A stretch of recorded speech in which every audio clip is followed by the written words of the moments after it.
Merhabalar, kanalıma hoş geldiniz.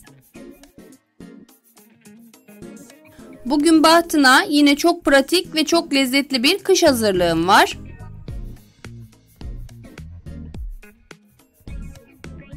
Bu tarifte ana malzememiz kapya biber. Öncelikle biberlerimin saplarını ve çekirdeklerini temizleme işlemiyle başlıyorum. 2 kilo kadar biber kullandım.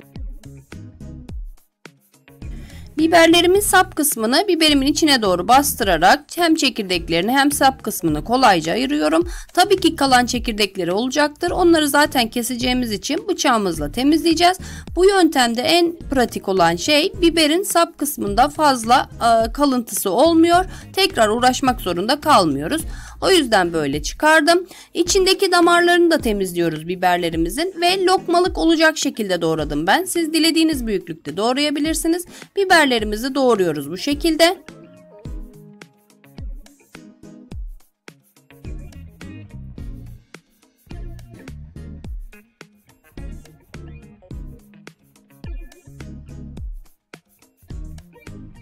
Biberlerimizi ayıklayıp doğrama işlemini bitirdikten sonra kenara alıyoruz. Aynı şekilde bir demet maydanozumu ve bir baş sarımsağımı da önceden ayıklayıp doğramıştım. Tarifi daha rahat hazırlayabilmek için büyükçe bir tencere tercih ettim. Siz dilediğiniz gibi ister tavada ister tencerede yapabilirsiniz. 2 kilo biberim olduğu için birazcık kabarık olacaktır. Az sonra göreceksiniz. O yüzden büyük tencere tercih ettim. Tencereme 1 su bardağı sıvı yağ, zeytinyağı kullandım ben. Siz dilerseniz başka yağ da kullanabilirsiniz. Ve 1 su bardağı da sirke ekliyorum. Hemen üzerine de 1 tatlı kaşığı kadar salamura tuzu ekliyorum. Yağ, sirke ve tuzumu bir süre ocakta karıştırarak kaynatıyorum. Zaten çok kısa bir sürede hemen göreceksiniz kaynayacaktır. Çok az sıvı malzememiz olduğu için. Hemen 1-2 dakika içinde sıvılarımız kaynayınca üzerine doğradığımız kapya biberleri ilave ediyorum.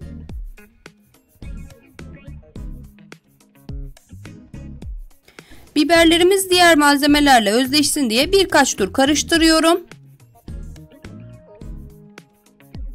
Sıvı miktarı oldukça az diye düşünmeyin. Biberlerimiz zaten birazcık ocakta kalınca suyunu bırakacaktır. Az sonra sulandığını göstereceğim zaten. Bu şekilde birazcık biberlerimizin yumuşaması için pişirmeye bırakıyoruz ocağımızda. Biberlerimiz bir 10 dakika sonra bu kıvama geliyor. Şöyle kaşıkla da göstereyim sizlere.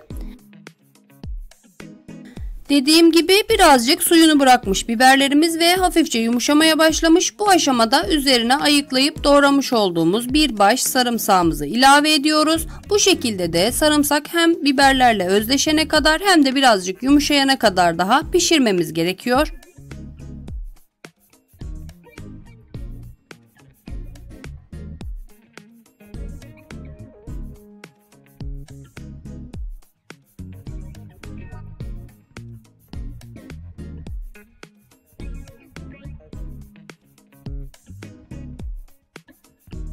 Biberlerimiz ve sarımsaklarımız yumuşayınca fazla suyunu da çekince pişirme işlemimiz tamamlandı demektir. Kıvamını göstereyim. Bu şekilde oldukça yumuşamış biberlerim. Suyu da fazla kalmamış gördüğünüz gibi.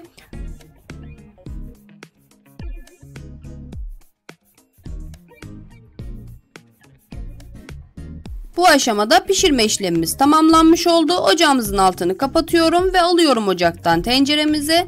Daha sonrasında ise soğumasına izin vermeden hemen üzerine doğramış olduğum maydanozları ekliyorum. Maydanozları da karıştıracağım ve birkaç dakika, 2 dakika yeterli. Kapağını kapatacağım ve bu şekilde özleşmesini bekleyeceğim.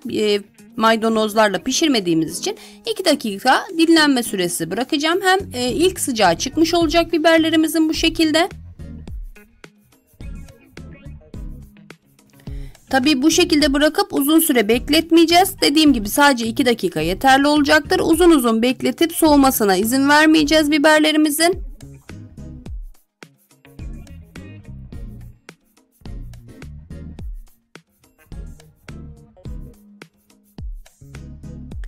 Hemen 2 dakika maydanozlar ve biberlerimiz özleşince artık kavanozlama işlemine geçeceğiz. Bakın şu şekilde kıvam aldı. Rengini de kaybetmemiş oldu böylece maydanozlarımız.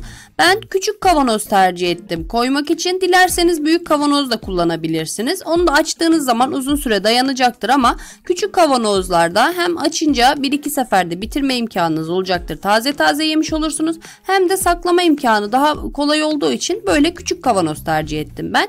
Bütün biberlerim bitene kadar kavanozlama işlemine devam ediyorum.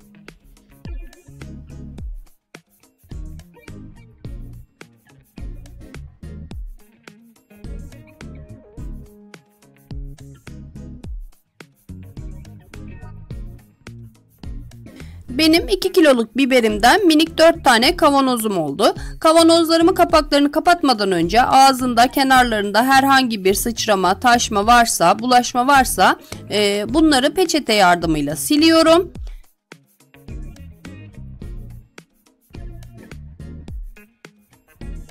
Daha sonrasında ise kapaklama işlemine geçiyorum. Kapaklarımızın da her zaman turşularda yaptığımız gibi, konservelerde yaptığımız gibi yeni kapak olmasına özen gösteriyoruz. Çizik, küflenmiş kapak kullanmıyoruz kesinlikle ve önceden kaynatmış olmamız gerekiyor. Hem şişeyi hem kapaklarını, bunu da belirtmiş olayım. Daha sonra bütün şişelerimi aynı şekilde kapaklarını sıkıca kapatarak ters çeviriyorum. Çok sıcak olacağı için mutlaka bir bezle tutmanızı tavsiye ederim. Yani henüz o ilk sıcağı çıktı ama tamamen soğumadığı için oldukça sıcak oluyor biberler. Ters çeviriyoruz ve bu şekilde bir gece üstünü de başka bir bezle örterek kavanozlarımızı dinlenmeye bırakıyoruz. Kullandığım malzemelerin tam ölçü miktarını açıklamalar kısmında paylaşacağım. Oradan da bakabilirsiniz. Daha çok ölçüde yapmak isterseniz oranlarını artırarak malzemelerinizi o şekilde kullanabilirsiniz. Benim kış hazırlığı kapya biber turşularım hazır oldu. Közlemeye gerek olmadan basitçe kolayca hazırlanan bu turşuyu umarım beğenmişsinizdir. Tarifimi ve videomu beğendiyseniz beğen butonunu tuşlamayı ve görüşlerinizi bana yorumlar kısmında iletmeyi sakın unutmayın. Abone olarak kanalıma destek olursanız da çok sevinirim. Videomu izleyenlere çok teşekkür ediyorum. Başka videolarda görüşmek üzere. Şimdilik hoşça kalın.